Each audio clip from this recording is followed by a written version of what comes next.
folks in here.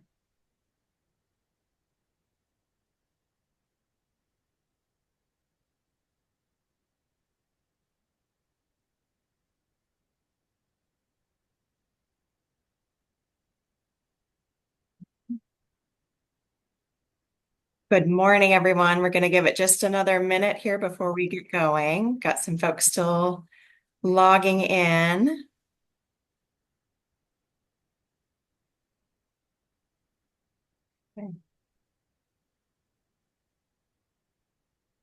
And if you're able to join us with your camera on, that's fantastic. We appreciate seeing your smiling faces. Thanks for making the time to join us today. My name is Meg Schneider, and I am part of the team here at ABI, Vice President of Strategic Initiatives. And we're thrilled to have you here today and thrilled to have our presenters here today to share their expertise. While we're waiting for folks to just finish connecting, I want to share a few events that we have coming up on the ABI side of things. So if you are engaged in our public policy efforts, this is kind of peak time for exploring those issues and opportunities impacting Iowa businesses. You can see here on the screen the number of meetings that still remain for this month as we draft our state policy agenda. On a fun note, our golf outing is on August 25th. Our executive open out at Glen Oaks and is coming right up. And then some additional professional development and learning. Our next installment of Manufacturing Insights webinar is September 9th, really focusing on engaging our employees in nonpartisan voter engagement. Employers are a very trusted resource. So with that in mind, how can we get our folks engaged and educated? And then, of course, our Iowa Manufacturing Conference, our annual conference, is in Altoona this year on October 14th, and registration for that actually opens on Friday. So coming right up. And then save the date as well for our Elevate Iowa Manufacturing RV Tour. We are actually taking our show on the road and we'll be stopping in a number of communities across Iowa, showcasing fantastic Iowa manufacturers, as well as the career paths to enter into those careers, excuse me. And one quick member benefit I want to mention before we get going here is by ABI. So our members have discount opportunities on all kinds of business opportunities and services. You can see kind of the list up here, but here's just a quick snapshot of many of those partners that we do collaborate with to make sure that you have access to tools at a very favorable rate as well. So grateful for all of those partners. And I mentioned our Future of Manufacturing webinar, excuse me, insights coming up on September 9th. Again, we're happy to partner with BIPAC, our national partner, when it comes to voter engagement, employee engagement, and the voting process. So more to come on that, but that'll be here just after Labor Day. Okay, and now on to our feature here. Excited to have our friends at Eide Bailly join us today. We are thrilled to partner with Eide Bailly on a number of initiatives and to tap into their expertise here today when it comes to the current state and also the opportunities ahead when it comes to our manufacturers. While there may be a lot of noise in the space right now, there's also a lot of opportunity. And so we're excited to have Melissa Leno. Sorry about that. Director, and then Jim Donovan, who heads up the R&D credits and incentives practice lead, here to share their expertise as well. Throughout the program here, if you have questions, I think you should feel free to drop those in the chat and we'll just take them as we go. And I'll stop sharing so that you can grab your screen share and get going. Welcome, Melissa and Jim. Thank you. Well, thank you, Meg. It's a pleasure to be with you all today. Let me see if I can get the right screen up. This was a bit of a challenge just earlier, so let me know when you can see my screen okay. Is It's everybody able to see that? there it goes. It just needed a moment. Okay, well, great. Well, so today Jim and I were asked to come in and talk about how manufacturers can expand in a changing marketplace. Um, I'm just going to hop ahead here. Let's see if I can do this. The first thing I want us to do is to really think about where we are today in the marketplace. There's a lot going on. Obviously, probably a top of mind with what we see today is tariffs and the uncertainty with tariffs. But when we look at manufacturers, they're working with continual increased pressures. Raw material costs are going up and part of tariffs in some cases. Supply chain challenges continue to be an issue. We have transportation and logistic costs going up. Sometimes that's labor, sometimes that's other disputes and harbor things that are happening. There's continual global pressures we always see. We see things with employee retention and acquisition that's becoming problematic. And within all of that, we hear a lot of things about what's going on with AI. And I don't know within your organizations if you're hearing that, but I'm just kind of curious. Just you can raise your hand, speak out, but just how many, and put it in the chat if you'd like, but I'm just curious how many of these things that you're seeing today in your organizations, or like what is one of the things that you're seeing in your organization today, if you'd be You open know, to and sharing that. yeah, Melissa, while we give them a second to type in the chat, right? Or again, speak out. You know, it's no different for us, right? In terms of just AI and turning the accounting world upside down. We certainly see it in our clients and the manufacturing space. Gosh, what do I do with this, Jim? How do I employ this technology, right? And to a lot of folks, it's this shiny tool, but without education, it's a shiny tool that nobody uses. Too many people pop open ChatGPT, right? And they use it like Google, versus it's really designed to have a conversation. In fact, I always ask it at the end of my prompt, right, to say, hey, ask me any questions for clarification, right? And it'll ask me like seven, and I can only answer three, but then I get a much better answer. So again, AI is a fun one. It is. And it looks like, trade or tariffs and trades and uncertainties just, it does take up the oxygen in the room. And I appreciate that comment. I mean, it's on everyone's top of minds. And it seems like, we get a direction and we change direction. So trying to plan for that becomes a bit of a challenge. Here in a little bit, we're going to have Jim talk about the One Big Beautiful Bill that just passed in July. But there's obviously a lot of things that are consuming our minds with where we're going. But as a business, we still need to think about what's our guiding light? Where are we driving? How do we stay agile, competitive, and resilient through all of this? So, IBLE does an annual survey with our manufacturers and distributors. And, this past year, we went through and, asked what are the top three things that are at top of mind and that you're going to be working through. And this was a double-blinded survey. And the top one is increased digital transformation efforts. And sorry, my screen's a little bit over, oops, to the side here. And what does that mean? And I guess just kind of get some more participation here. How many of you within your organization, no matter what industry it is going through some sort of transformation with your technology?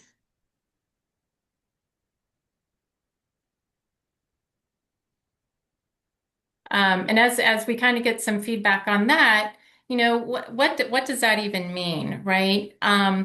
And we're going to step through some of those things that we're seeing organizations in the manufacturing space go through. There's a lot of things, and a lot of it's just making sure that you have your basics covered, so you can build upon that and be agile as you go through these. You start navigating these waters.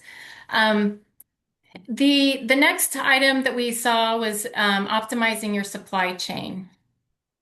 Within that area, there's a lot of things that we're working with clients today and we see out in the industry. Some of that is collaboration with your vendors and your customers, a tighter collaboration there.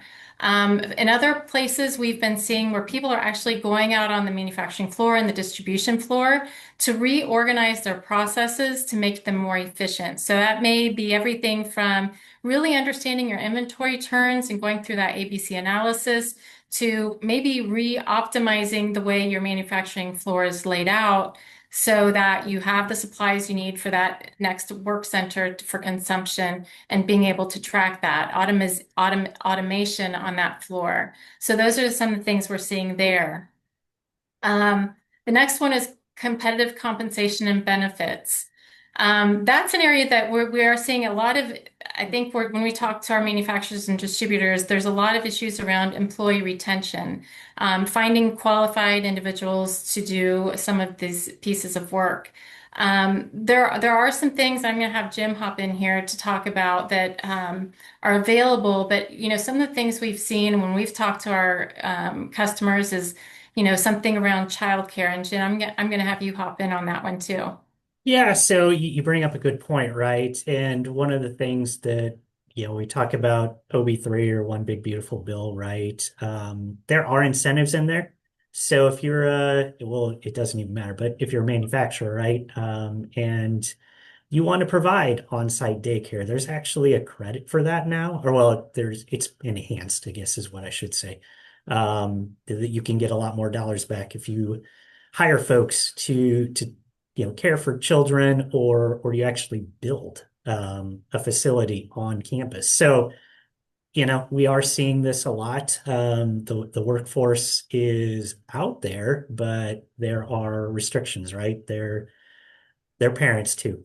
So this is a path to get them into the manufacturing facility, right? Into the job or into the workforce. So there are a heck of a lot of incentives out there for manufacturers really to design to benefit, right? And get workers back in the workforce. The other thing, and again, we'll talk about OB3 here in a minute, but right. You talk comp and benefits, Melissa, right? We have well, it's really going to be a deduction, right? But Trump touts it as no tax on overtime, which is big in the manufacturing industry. And again, is what I'm telling my clients, right? Because they keep asking me, Jim, what does this mean for me, right? And really, that's at the individual level. It's a deduction for those taxes basically, or to offset those taxes. Is there going to be some additional administrative burden on manufacturers? Is the short answer is absolutely. So hopefully your systems are going to be updated for that. My guess is it's going to be a bit of a painful process, right? But again, all things designed to help employee retention, get folks back in the workforce. You know, the other one on here that jumps out at me, right, Melissa, is, installing more equipment and machines, right? Um, Bonus depreciation is back. We get 100% bonus placed in service after inauguration day, right? 119 of 25. Um, so again, there's a lot of things we're seeing. The other thing that you mentioned, right, in terms of you talked about optimizing the supply chain. The other thing that jumps out at me on this one, right, is expanding geographically, right? As you and I were discussing earlier, right? It's a huge competitive advantage, right? If you are close to your customers. Gosh, can we lower the cost of delivery? Can we get the product there sooner? Transportation costs are ridiculous. Supply chain disruption is real. And again, just to lay into my tax background, right? Again, we're seeing lots of negotiated STALT or state and local credits and incentives that can certainly help if you want to expand geographically, right? Again, there's certain things cities and counties are willing to do to help encourage a manufacturer or distribution facility to come in and into their neck of the woods, if you will. Absolutely. And we do see a lot of distributors that are just for that. Um, you think about Amazon, right? We all get next day delivery if you're on Prime. And I think as a buying market, we're kind of, getting used to that even in our business. So I think just moving those facilities closer to our customers and understanding those markets is definitely something we're seeing as a kind of a are some of the organizations are seeing as a competitive edge for them as well. Well, what, so, I want to keep in mind that, what are we doing for this changing marketplace? Well, one thing that, we're talking about is let's look at the basics. And there's a lot of organizations out there that are doing such tremendous work, but it always goes back to, are you covering your basics well? Do you have the right people in place? We were talking about, the retention and compensation and benefits. Well, do you have leaders that are, have the freedom to be creative, that, or are they do you have folks that are really enjoying getting into the details and they're in the right place? Do they need some executive coaching? Do they need some outside guidance to help them become that leader that they need to be? I was listening to I guess some other leaders speaking, they were talking about, one thing you can expect is change. And to be ready for that though is another thing. You always need to be ready for change. So just making sure you look at your staff. Do you have the right people in place? Do you need to start thinking about succession planning? There's a lot of organizations that just kind of have the same people and they've been growing through the organization, but they're getting to the point where, well, the retirement is not around the corner, but it's not too far. So are they helping grow their team so that they can be replaced when the time is right? So that's one thing that we see as kind of one of those foundational things. And then optimal tax strategy. And Jim, I'm going to have you hop in here and share some of that if you would. Yeah, and again, we joke, right? It's every 5 to 6 years we get new administration. There's new tax law. We joke that it's the Accountant Employment Act, and it's so true, right? It continues to complicate things, which I realize for our clients, right? It's a nightmare. They can't make anything simple, and that's okay. That's why we're here, right? But you know. OB3 has a ton of benefit in there for businesses. Again, yeah, I kind of hit on bonus depreciation. One that's near and dear to my heart, right, is 174 expensing, right? So if you have R&D expenditures, right, the last 3 years, you've had to capitalize and amortize those over 5 years for domestic and 15 years for foreign, right? We now are going to have domestic current expensing, which is the way it's been since, the 50s. So it's really a much better answer. That was a huge tax or a huge toll on cash, right? A lot of taxes had to be paid on that R&D expense, right? And so again, that's much better. The R&D tax credit's always been a powerful tool, right? But having 174 expensing is just makes it so much more valuable. The 163J changes, right, to the interest limitation. That now becomes a much higher number. So you're going to get more of a deduction with your business interest.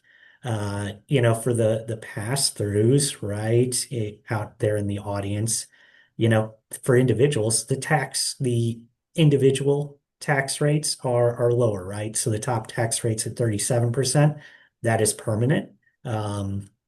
It doesn't sound like a lot, but it's much better than the 39.6% that it would have gone back to, right? The SALT deduction, again, if you're talking about individuals, that's now up to 40K. Now, again, it's the Senate maybe gutted that one a little bit because there are income limitations on that one. So maybe, I don't know if anybody's going to get 40K in a deduction, but you're going to get more than the 10K limitation. So that's out there. Now, again, if you're a pass through the PTET, the pass through entity tax, to get that deduction still alive. The SALT deduction is indexed for inflation, but it only goes through 2029. So there is an end date on that where it will go back to the 10K. Just looking back, well, I guess one more individual incentive, right? There was the P's limitation, right? Itemized deductions were limited. They're still limited for individuals in the top bracket, but less so. So again, more deductions, more cash in your pocket, right? If you're an individual. Back on the business side, right? If you're looking to expand, right? There's these opportunity zones out there. That program is now permanent. They'll be redrawn every 10 years. I think they're redrawn again next summer, which is a rolling 5-year gain deferral for investments made after 2026. And then there's a 10% step up in basis if you hold it for 5 years. There's also an enhanced reporting regime around it, so you do have to have your ducks in a row. But again, it's tremendous benefit, right? Again, if you're pass through, right, the Section 199A, right, your qualified business income deduction, that's permanent, remains at 20%. If you are expanding, right, and we see this all the time, and you're weighing, okay, hey, I want to do an HVAC or I want to look at geothermal. The energy credits are still out there. There's still transferability, right? I can't tell you how many times the businesses come to us and say, yeah, we looked at it. Geothermal is, $300,000 more than a traditional HVAC. And we say, okay, well, let's look at the what the credit can do, right? And most of the time they're getting cash back in their pocket. And that's before the actual energy savings of geothermal versus a traditional HVAC, right?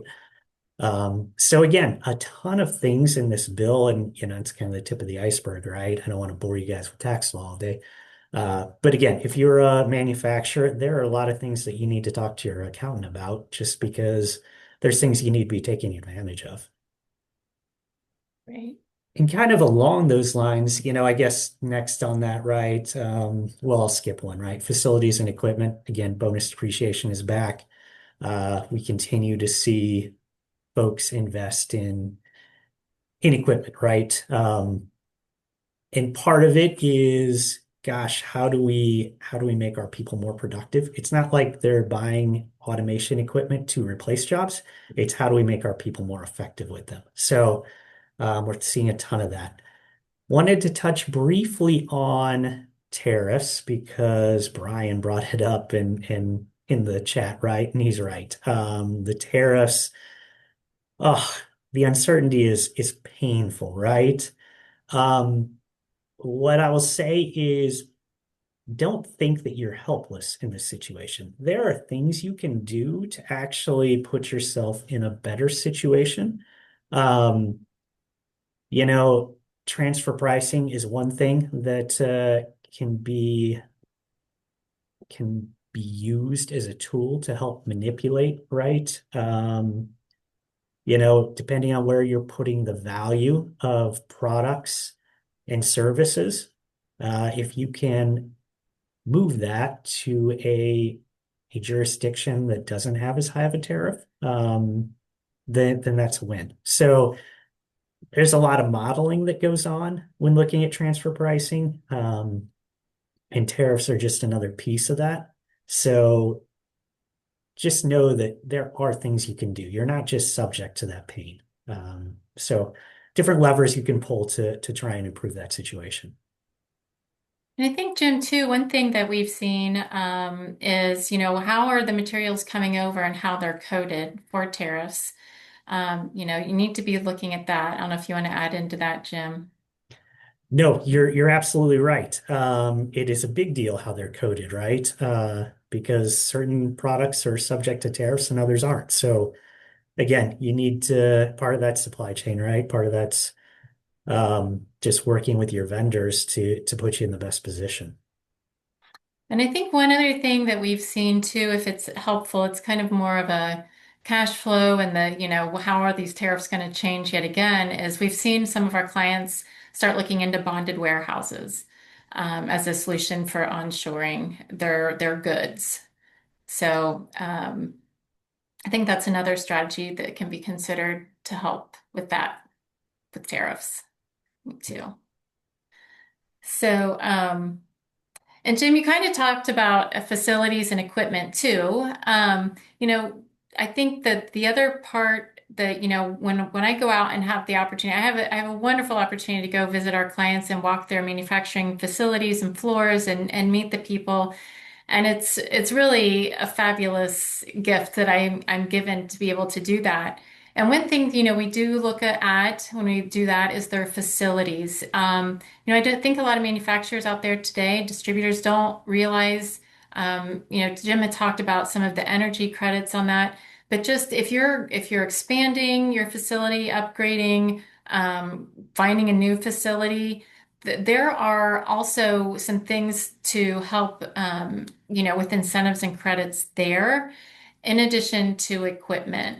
And, I'm going to talk a little bit about, what we've seen as far as growth and agility. We kind of talked about it or alluded to it earlier with, we're seeing some of our distributors and manufacturers are really digging into their data to understand their marketplace and where it makes sense to maybe open up new distribution locations.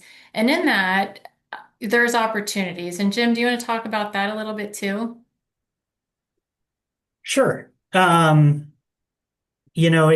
Sorry, you're talking specifically about expansion or sorry, I missed Yeah, you there. expansion with the cost. I mean, making sure that you've done some cost segregation studies if you haven't with those new additions, and possibly if you're moving into a new state, the opportunities there.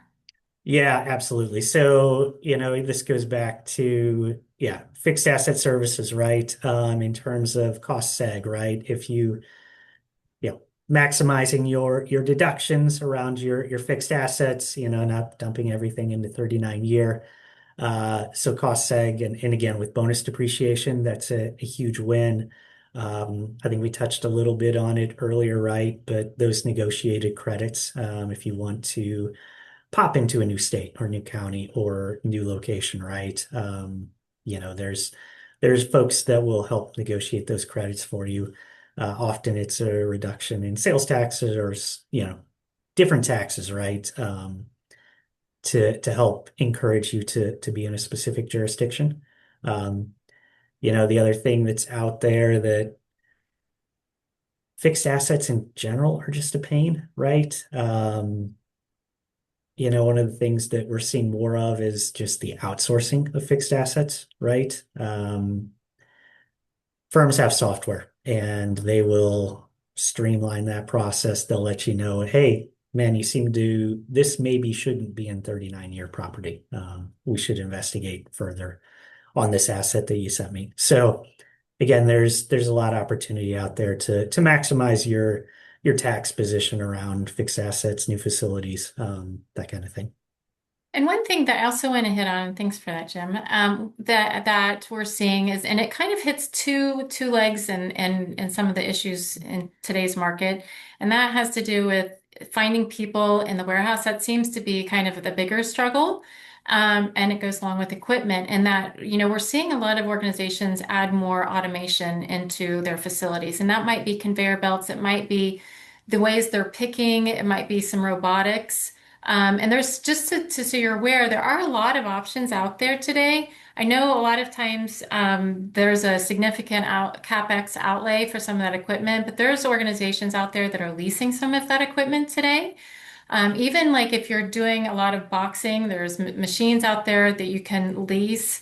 And you buy their corrugated board, they set their your metrics to whatever products you have, so you save on those costs. I had one of our clients say that they saved, I think within a year, they had an ROI on changing that over alone. So there's some great options out there as far as your facilities go. I would also say, when we're just starting at the basics, take a look and make sure that your inventory, your highest moving inventory is where you're going to be picking it and loading it.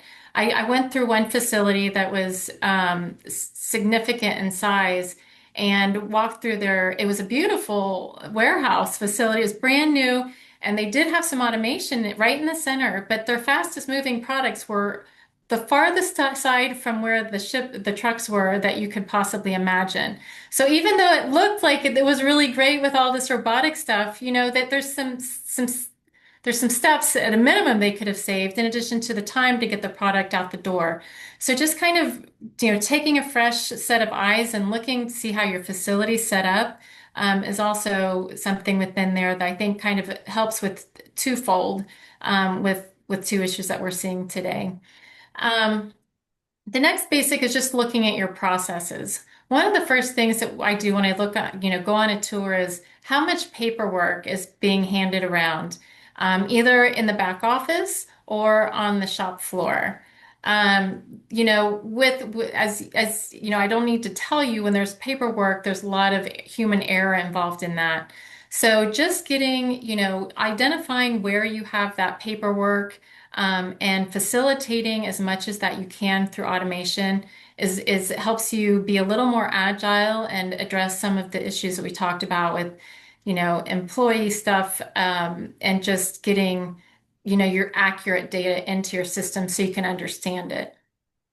Um, Another thing we see is, as far as just kind of making sure your basics are in place, is how are you doing business with your vendors and your customers? Right? Are you one, are you measuring how your vendors are doing as far as for performance or quality, their timeliness, how they're handling returns, um, and just their cost of delivery and things like that? Are you measuring them? If not, you might want to. But I've seen some of the best run organizations have a really tight connection with their vendors. I mean, obviously, you need to have multiples in case supplies problems or other manufacturing problems come into play. But just really identifying and working closely with those help facilitate issues, or when issues arise, facilitates kind of working through that. Do you use EDI? To help make sure that you're current with information and that they have your orders. On the reverse side, the same with your customers. Have you been easy to do business with? Is the quality of your product good and solid? Do you need to look inside your quality review process? How are you communicating to your customers? How well do you know your customers? Just a lot of those things really help with the supply chain ease. And that kind of leads to the next topic I want to talk about is KPIs. Um, I think some of the best run companies I've seen have, probably a solid 10 to 15 KPIs that they're measuring throughout each department, even. And a lot of times when I've gone into some of the facilities that maybe aren't quite as mature, sometimes I don't even know what those KPIs should be. So, there's a lot of different ways to go out to measure, but, looking at your inventory, looking at how you're measuring, like you could have, there's always, I want to say safety, quality, delivery, and cost, your SQDC boards could be, but your, overall equipment effectiveness, are you measuring those things? Because once you start having that information, it helps you with your whole supply chain, but deliver higher quality. How are you looking at your customers? And the area of where your product's being shipped, how are you measuring your shipments and the cost to that? And what's your overall margin? Most people have margin, but are you able to dissect that by product group, by location, by customer, and all of those metrics come into play. So I think, as we talk about how do you be resilient and grow in this changing market is really just honing in on those, basic things first. Because once you have those basic things in place, then you're able to move forward. Um, which kind of leads me to the next slide here. It's into technology. And really, that's, we saw in the first slide with metrics, a lot of people, a lot of organizations are focused on increasing their digital efforts. And, some of that is their core business systems. We're talking to manufacturers that are still on QuickBooks or on an antiquated ERP.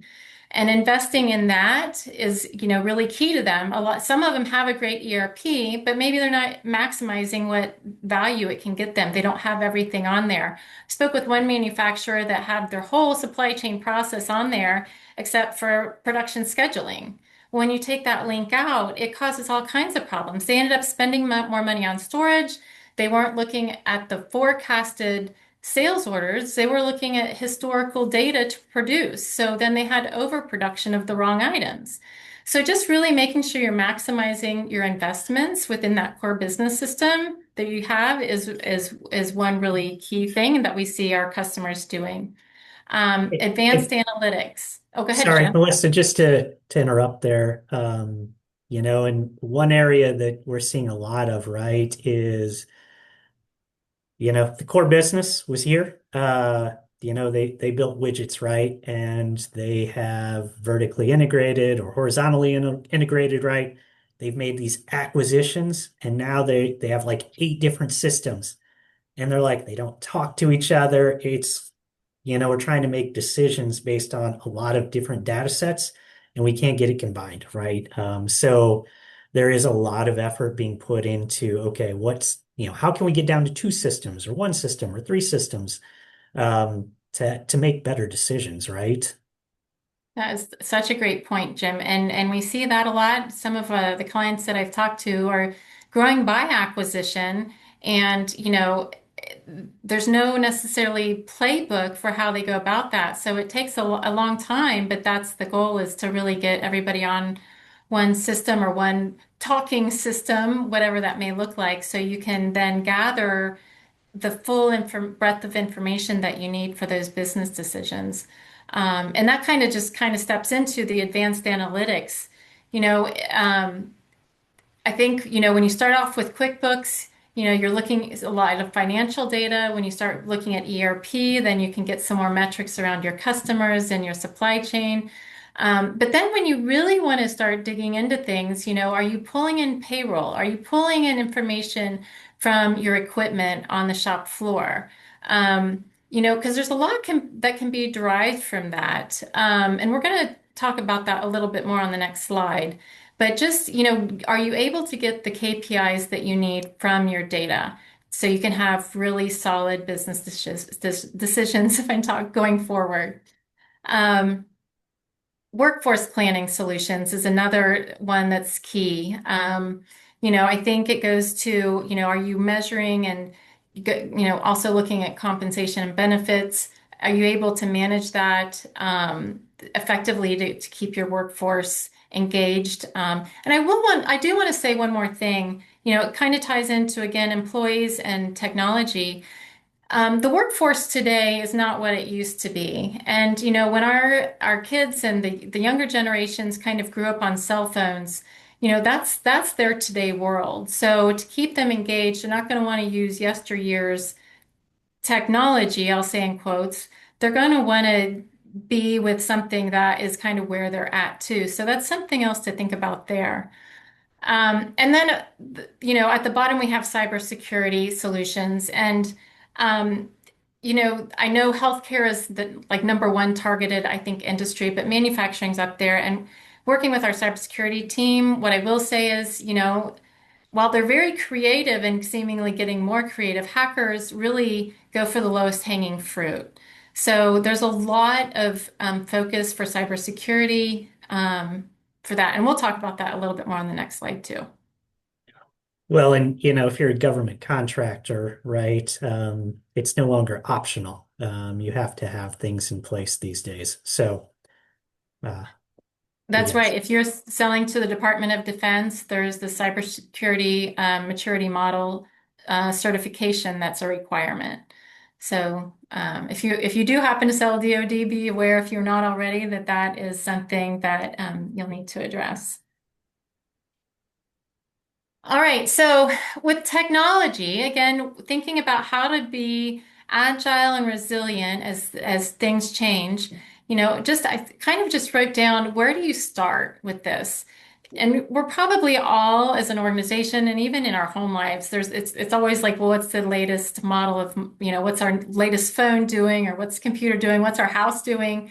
Where do we start? And I think what we advise our clients is, let's talk about your business strategy, right? That's what the foundation is. That's what's driving a lot of your decisions. So making sure that your team is on board and understanding your long-term business goals is kind of the first step there. The next step is then identifying your KPIs. You might already have some, but there's an organization that I was working with that has grown tremendously, and they're having to analyze their KPIs. There are some that you're always going to watch, but as you grow and expand, those KPIs may change and grow with you. And then, the next thing when it comes to technology is, once you have those key business projections in place and plans, then you really do need to look. Does your technology support those plans? If you're wanting to be proactive and have AI send out emails because you haven't heard from a customer in a while, or you're wanting to automate, you're low on inventory, you want to automate that shipment to or ship a request for shipment from your supplier, or reroute things. Like, if you're wanting to do those things, you have the technology to be able to do that. So just kind of assessing that whole strategy there and what are the steps to do that. And again, what we see a lot of our clients doing is many of them have a software solution, but they're not necessarily maximizing what it can be doing. So, certainly want you to look at that too. Um, then maximizing your current software solutions, which is what we just a little bit talked about. Do you have a supported system? Number one, right? Like there's a lot of different ERPs are kind of moving to the cloud, and some of their systems are going to continue to be supported. Some of them they're not. They're getting sunset. So making sure you understand where your provider is on that spectrum is very important too. The other thing, as we talked about with AI, is a lot of the AI discussion is happening with your ERP providers. There's all kinds of tools out there for us to use with PowerPoints and Excel spreadsheets, and just ask even about what's the best place for dinner when you're looking for a certain kind of thing, or what do curtains look like with this fabric on this window. There's a lot of tools out there to help us, but I think the core of it is understanding where your providers that you're working with today are going with their AI solutions, understanding where you have an appetite as an organization to adopt that is something that you also want to consider as you're making this strategic plan. And Jim alluded also to integrations, whether it's, automating the integration to orders to your vendor, or as Jim pointed out, acquisitions. You have different or parts of your organization running different software solutions. Are they all talking? Can you consolidate? Do you need to integrate because of the niche piece that they're fulfilling within your business? That's a really key place to help make sure you have all the data come together, which then leads me to data lake and data warehouse. Um, You've probably heard a lot in your own conversations about data analytics and how do I know that I have all of my data, and what do I do with all this data? I talked to an organization that said, well, of course we have all the data, and of course we have KPIs, which that's a great start, right? But it's not until you bring all of that data into a data lake, data warehouse, because you're going to want to pull, if as a manufacturer, you're going to want to pull in payroll data. You're going to want to pull in equipment data if you have it. You're going to want to pull in your ERP, supplier information, customer information, pull in your shipping information. Sometimes you might want to pull in weather or commodities information, depending on what you're doing. So you have all that information to then drive to data points that help you make those decisions. Um, I will say that, I think understanding, like I mentioned, there was a company that had KPIs, had a data lake, had it all right there. But then the next step is, what action are you taking on those insights? Right? And that's what's going to drive the extra mile into adding value to your business. Are you making those insights actionable so that you can improve the margin or improve the process? And just, we have a Six Sigma black belt that works on our manufacturing floor. And, he works really with our manufacturers to help focus on, are you measuring? And then are you managing what you're measuring? Because if you don't have the measurements, you can't really manage it. So, and I think that kind of goes across, all departments. And then the next thing is, I kind of alluded to earlier, is understand your company's proclivity of innovation with the adoption of AI. Whether it's like our companies actually started off with a core group of users that, we were told, okay, well, so go see how you can use it with some of the Microsoft tools that we have. How can you use that in your everyday? Whether it's helping with PowerPoint presentations, coming up with questions to ask for an interview, helping understand some analysis maybe on your Excel spreadsheet. Just play. If you haven't had your company play, so to speak, with those tools, do that. But I caution you one thing, and this goes to the next bullet point, and that is cybersecurity. You want to make sure that your data is secure. We've probably all heard horror stories of personal information getting sent out. And before you bring those tools in-house to play with, make sure your data is secure. Um, we just don't want, whether it's your HR payroll information or other private documents that should not be shared outside of your organization. You do want to make sure that your technology is secure. And then the other thing that I would advise too, that we're doing a lot with our clients, is really looking at your tech stack in general. If there's a lot of technology that's shipped and settings are set, but they're not really optimized for your organization and security. So, that's kind of digging down in the details. You might want to talk to your IT department or IT provider to look at those different areas as move forward towards this state of agility. Hey, Melissa, one thing to note on, adoption of AI, right, is developing a policy. Get get the right people involved and have a company policy around AI. That helps with the misuse of AI. Again, it's super important to have that in place so people know how to properly use it. That's a great point, Jim. Thank you.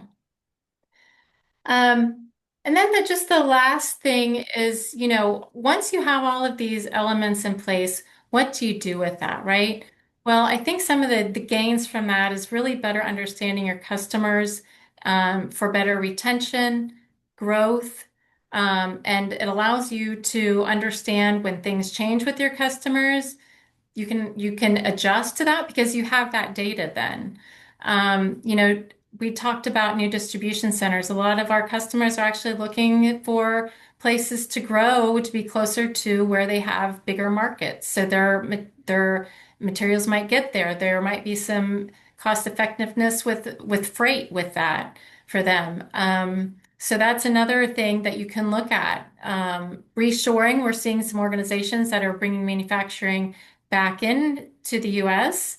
And some of the things Jim had talked about with incentives there is highly appealing to some of those organizations. It has to be something obviously seriously considered, given it's not a small investment.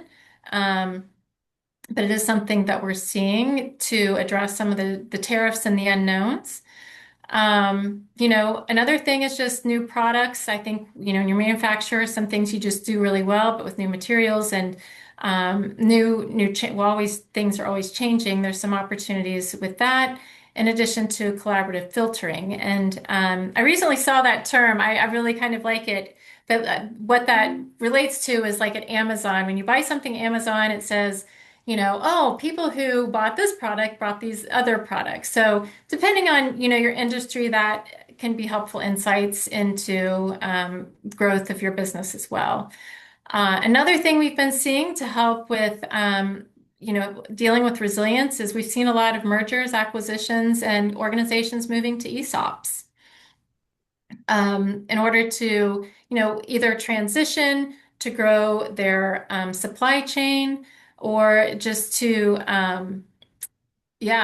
kind of help with their growth. So, or complement what they have in place today as well. Um, and then, there's the whole, I think I'll call it the KPI evolution. And that's really just, right now when you collect KPIs, you get to see where you are today and see the trends that are created from that.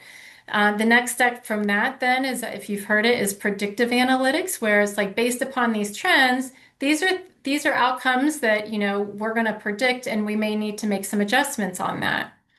Prescriptive analytics, and this is all kind of leaning toward the thought process of AI. Prescriptive is, okay, well, so like you have a machine that you're predict going to be down at a certain time or after so much use. So, this is telling you it's time to shut that down and get that piece fixed or taken care of. So it's kind of telling you, based upon what we know is going to happen, this is what you should be doing next.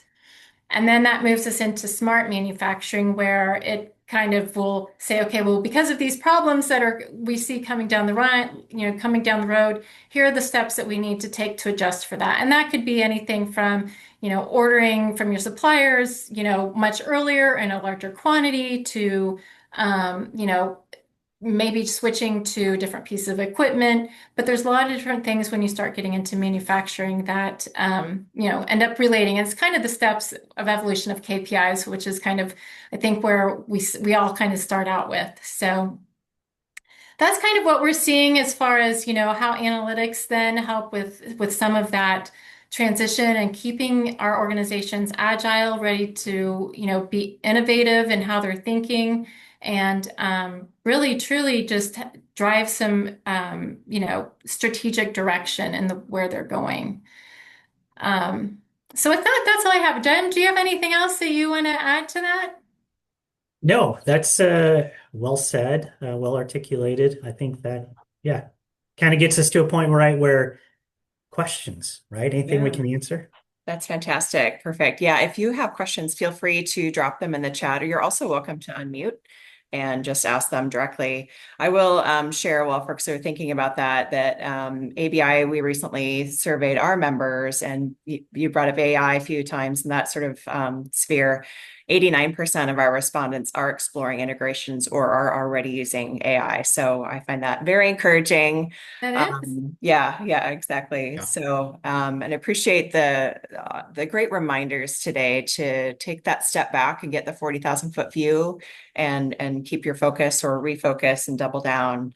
It's a perfect time to do so, and there's still a lot of opportunity ahead for sure.